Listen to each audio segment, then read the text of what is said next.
బీసీలకు ఇచ్చినటువంటి హామీల అమలు సాధన కోసం వైఎస్ఆర్ కాంగ్రెస్ పార్టీ ఆధ్వర్యంలో ఈ నెల 26వ తారీఖున జరిగేటటువంటి బీసీ గలం సభకు సంబంధించినటువంటి పోస్టర్ల ఆవిష్కరణ కార్యక్రమానికి జిల్లా అధ్యక్షులు అనంత వెంకటరామరెడ్డి గారు, అదేవిధంగా బీసీసీఎల్ రాష్ట్ర అధ్యక్షులు రమేష్ యాదవ్ గారు, ఉరవకొండ సమన్వయకర్త విశ్వేశ్వరరెడ్డి గారు, జెడ్పీ చైర్మన్ బోయ్ గిరిజమ్మ గారు, ఎమ్మెల్సీ మంగమ్మక్క గారు మరియు రాష్ట్రానికి సంబంధించినటువంటి బీసీ నాయకులు, సిఈసి మెంబర్లు, ఏసీసీ మెంబర్లు, రాష్ట్ర అధికార ప్రతినిధులు, వివిధ ప్రజా సంఘ నాయకులు, అదేవిధంగా బీసీసీఎల్ నాయకులు, పార్టీకి సంబంధించినటువంటి అన్ని విభాగాల అధ్యక్షులు చాలా పెద్ద ఎత్తున చాలా ఘనంగా ఇక్కడ ఆవిష్కరణ చేయడం జరుగుతూ ఉంది.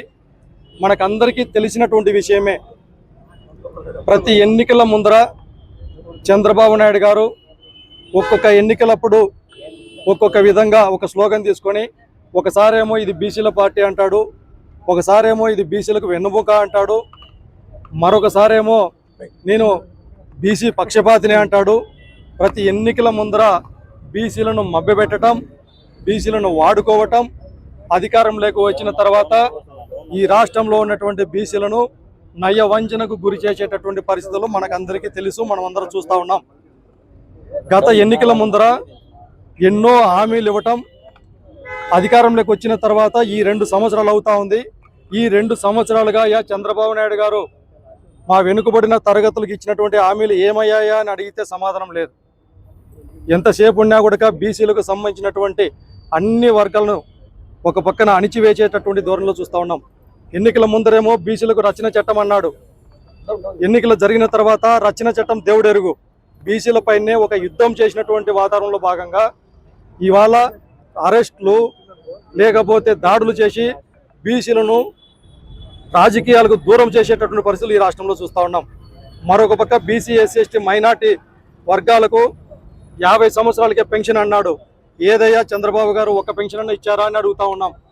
మరొక పక్కన పార్లమెంటులో తమ ఎంపీలతో బీసీలకు చట్టసభల్లో రిజర్వేషన్ల అంశం కోసం గెరిల్లా లాంటి పోరాటాలు చేస్తామని చెప్పి నమ్మబలిగాడు. ఇవాళ ఈ 2 సంవత్సరాల కాలంలో దాదాపు 5 సార్లుగా పార్లమెంటు సమావేశాలు జరిగితే ఒక్కరంటే ఒక్క ఎంపీ కూడా బీసీలకు సంబంధించినటువంటి చట్టసభలో రిజర్వేషన్ల కోసం ఒక్క ఎంపీ కూడా మాట్లాడాల. మరి బీసీలకు సంబంధించినటువంటి ఉపయోగపడేటటువంటి అమ్మఒడిని కావచ్చు, ఆరోగ్యశ్రీని కావచ్చు, అదేవిధంగా పాఠశాలలో చదివేటటువంటి పేద బిడ్డలు చదివేటటువంటి ఇంగ్లీష్ మీడియాన్ని కావచ్చు, ఐబీ సిలబస్లను కావచ్చు, నాడు నేడు కార్యక్రమాలను కావచ్చు, అదేవిధంగా ఈ రాష్ట్రంలో బీసీలకు పెద్ద ఎత్తున ఉపయోగపడేటువంటి మెడికల్ కళాశాలని కావచ్చు, సచివాలయ వ్యవస్థను కావచ్చు, వాలంటీర్ వ్యవస్థను కావచ్చు, అక్క చెల్లమ్మలకు ఇచ్చేటువంటి సొంత ఇండ్లను కావచ్చు, ప్రతి ఒక్క వ్యవస్థను బీసీలకు ఉపయోగపడేటటువంటి ప్రతి ఒక్క దాన్ని కూడా ఒక్కొక్క విధంగా ప్రణాళికబద్ధంగా సర్వనాశనం చేసుకుంటూ ఈ రాష్ట్రంలో పేదవాడిగానే ఈ రాష్ట్ర ప్రభుత్వం అనేటటువంటిది కేవలం ధనికులకు మాత్రమే అనేటటువంటి నిరూపించేటటువంటి వ్యక్తి చంద్రబాబు నాయుడు గారు. ఈ సందర్భంగా మేము ఒకటే అడుగుతున్నాం, మా నాయకుడు జగన్మోహన్ రెడ్డి గారు ముఖ్యమంత్రిగా ఉన్నప్పుడు ఈ రాష్ట్రంలో ఈ దేశ చరిత్రలో ఎక్కడ లేనటువంటి విధంగా బీసీలకు అగ్రతాంబూలం వేసి రాజకీయంగా పరంగా కావచ్చు, విద్యాపరంగా కావచ్చు, వైద్య పరంగా కావచ్చు, అన్ని రంగాలలో కూడా పెద్దపీట గారైతే బీసీలను కేవలం పేపర్లకో టీవీలకో వాడుకొని బీసీలను నయవంచన చేసినటువంటి చరిత్ర చంద్రబాబు నాయుడు గారిది. అందుకే ఈ సందర్భంగా ఈ రాష్ట్ర ప్రజానికానికి కూడా విజ్ఞప్తి చేస్తూ ఉన్నాం, అందరం కలిసి మరొకసారి జగన్మోహన్ రెడ్డి గారిని ముఖ్యమంత్రిని చేసుకుంటేనే ఈ రాష్ట్రంలో ఉన్నటువంటి పేదవాడి అభివృద్ధి సాధ్యమవుతుంది. ఈ నెల 26వ తారీఖున బీసీ గలం అనేటటువంటి సదస్సును ఏర్పాటు చేశాం. ఇది బీసీ గలం అంటే కేవలం ఒక సభ, ఒక సదస్సు కాదు. ఇది బీసీలకు సంబంధించినటువంటి హక్కులను కాపాడుకోవటం, గలమెత్తటం, బీసీ సమస్యల సాధన కోసం, ఇచ్చినటువంటి హామీల అమలు సాధన కోసం నిజాన్ని మాట్లాడుతున్నాం, ఇచ్చినటువంటి హామీల అమలు సాధన కోసం మాట్లాడుతున్నాం.